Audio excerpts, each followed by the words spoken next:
பாரதிய ஜனதா கட்சியின் ஓபிசி அணி சார்பாக யூடியூபர் சவுக்கு சங்கர் கடந்த காலங்களில் பசும்பொன் முத்துராமலிங்க தேவர் ஜெயந்தியை பற்றியும் முக்குளத்தோர் சமூகத்தை பற்றியும் இழிவான கருத்துக்களை யூடியூப்களில் பதிவு செய்துள்ளார்.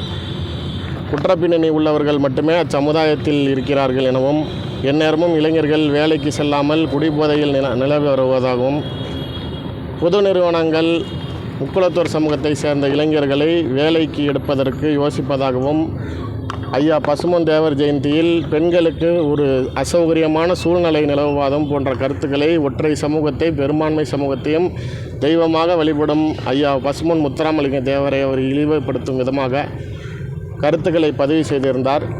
இது சமூகத்தில் ஜாதி கலவரங்கள் தூண்டுவதற்கும், சமுதாய ரீதியான கருத்துக்களை பதிவு செய்து சட்டம் ஒழுங்கை கெடுப்பதற்குமான முயற்சியில் அவர் ஈடுபட்டுள்ளதை கண்டித்து பாரதிய ஜனதா கட்சியின் ஓபிசி அணி சார்பாக இன்று கண்காணிப்பாளர் அவர்களிடம் புகார் கொடுத்துள்ளோம்.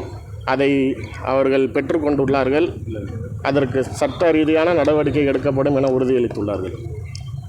ஏற்கனவே எல்லாருமே புகார் கொடுத்து நடவடிக்கை எடுத்துட்டு இப்போ நீதிமன்றத்திலே வழக்கு இருக்குது. இப்போ நீங்கள் கொடுக்குறதுக்கு என்ன காரணம் சார்? அதாவது பெண்களை பற்றி, பெண் காவலர்களை பற்றி இழிவாக பேசினதுக்கு உண்டானதுக்கு இதுவரைக்கும் தமிழ்நாடு காவல்துறையிலிருந்து 35 புகார்கள் பெற்றிருக்காங்க.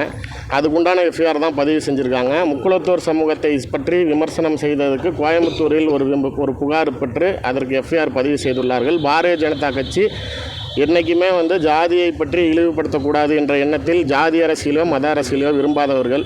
அப்படி இருக்கக்கூடிய எண்ணத்தில் எங்களுடைய ஓபிசி அணியை பொறுத்த வரைக்கும் எங்களுடைய பணி என்பது சுதந்திர போராட்ட தலைவர்கள் மற்றும் சமுதாய தலைவர்களை வழிபடுவதும், அவர்களுக்கு தேவையான பெருமையை போற்றுவதும் மட்டுமே எங்களுடைய அணியோட பணியாக இருக்கக்கூடிய சூழ்நிலையில் அவர் தேவர் ஜெயந்தியை பற்றி இழிவாக பேசியதை கட்சி சார்பாக புகார் கொடுக்க வேண்டியது எங்களுடைய கடமை என்பதனால் அதை கொடுத்துருக்கோம்.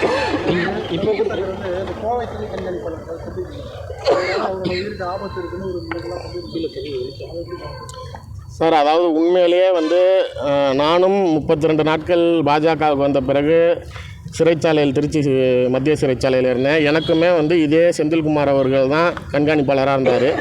நீங்கள் உண்மையிலேயே அவர் ரொம்ப நேர்மையான அதிகாரி. சவுக்கு சங்கர் நிறைய இடங்களில் பகைகளை சம்பாதித்து வச்சிருக்கிறார். இன்றைக்கும் எடப்பாடியின் கைகூலியாக செயல்பட்டு மற்ற இடத்துல எல்லாத்துக்கும் விமர்சனங்கள் ஆகியிருக்கிறார். ஆளுநரை சந்தித்ததை கூட பதிவு செய்து வைத்திருக்கிறாருங்கிற மாதிரி எடப்பாடியை எத்தனை முறை அவர் நாளைக்கு பேசினதெல்லாம் ரெக்கார்ட் பண்ணி வச்சுருக்காருங்கிறது யாருக்குமே தெரியாது. கடந்த காலங்களில் கொடைநாடு கொலை வழக்கு முதற்கொண்டு சவுக்கு சங்கர் எடப்பாடியுடன் நெருக்கமாக பயணித்துள்ளார் என்பது சில விசாரணைகள் மூலமாக, காவல்துறை மூலமாக தகவல்கள் வெளியே வருகிறது. கொடநாடின் முக்கிய குற்றவாளி கனகராஜ் அவர்கள் ஒரு கார் விபத்தில் இறந்திருந்தார். அதில் அவருடைய அந்த காரோட உரிமையாளரும் அந்த காரை ஓட்டி சென்றதும் மல்லிகா நல்லுசாமி என்ற ஒரு பெண். அவங்க சவுக்கு சங்கருடைய நெருங்கிய நண்பர். இதை சம்மந்தப்பட்டு விசாரணைக்கு எடுக்கக்கூடிய அதிகாரிகள் எல்லாத்தையுமே நிறையா விஷயங்கள் ஆஃப் பண்ணியிருக்காங்க. ஸோ இது மாதிரி எடப்பாடி பழனிசாமியுடன் சவுக்கு சங்கர் நீண்ட தூரம் பயணிச்சிருக்காரு, நிறையா ரகசியமான விஷயங்களில் ஈடுபட்டிருக்காருங்கிறப்ப அவருக்கு நிறையா உயிருக்கு அச்சுறுத்தல்கள் இருக்குது. நீங்கள் அதிமுகவுடைய அதிகாரப்பூர்வ நியூஸ் சேனலில் 3 நாளாக தொடர்ச்சியாக ஒரு செய்தியை மக்களிடம் பதியறதுக்கு முயற்சி செஞ்சுக்கிட்டே இருக்கிறாங்க. தமிழ்நாடு காவல்துறையில் ஆர்டிஐ போட்டு நாங்கள் எடுத்திருக்கோம், அதில் 2 வருஷத்தில் 200க்கும் மேற்பட்ட கைதிகள் தற்கொலை பண்ணி செத்துருக்காங்கன்னு சம்மந்தமே இல்லாத ஒரு விஷயத்த 3 நாளாக அவங்க செய்திகளில் போட்டு மக்கள்கிட்ட பதிய வச்சுக்கிட்டு இருக்காங்க. இது எதற்காக அவங்க செய்கிறாங்கங்கிறது நமக்கு நல்லா தெரியுது. அவருக்கு அச்சுறுத்தல்கள் நிறையா இருக்குது. ஒரு நேர்மையான கண்காணிப்பாளர் செந்தில்குமார் மாதிரி ஒரு ஆய்வாளர் அங்கே இருக்கிறது, கண்காணிப்பாளர் இருக்கிறது தான் சவுக்கு சங்கருடைய உயிருக்கு உண்மையிலே பாதுகாப்பான விஷயம். சார், உண்மையிலே அவருடைய இயக்கத்தில் அவங்க தானே எல்லா விஷயத்துலையுமே. இப்போ பசும்பொன் முத்துராமலிங்க தேவர் ஜெயந்தியை அவர் விமர்சனம் செய்வதே எதற்காக அப்படின்னா, ஆர்வி உதயகுமார் அவர்கள் அதே ஜெயந்தியில் போயிட்டு நாளைக்கு அடுத்த முதலமைச்சர் எடப்பாடி பழனிசாமின்னு கோஷம் போட்டார். அதற்கு உண்டான எதிர்ப்புகள் கிளம்புச்சு.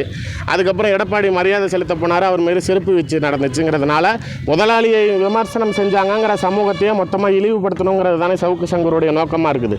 அவர் கண்டிப்பாக ஆரம்ப காலத்திலிருந்து தேர்தலையும் சரி, அவருடைய மற்ற விஷயங்கள் விமர்சனம் செய்தது, ஆளுங்கட்சியை விமர்சனம் செய்தது, பாஜக விமர்சனம் செய்தது, தொழிலதிபர்களை மிரட்டியது, காவல்துறை அதிகாரிகளை விமர்சனம் செய்வது எல்லாமே அவர் எடப்பாடிக்கு எடுபடியாக இருந்தார் என்பதையே காட்டுகிறது.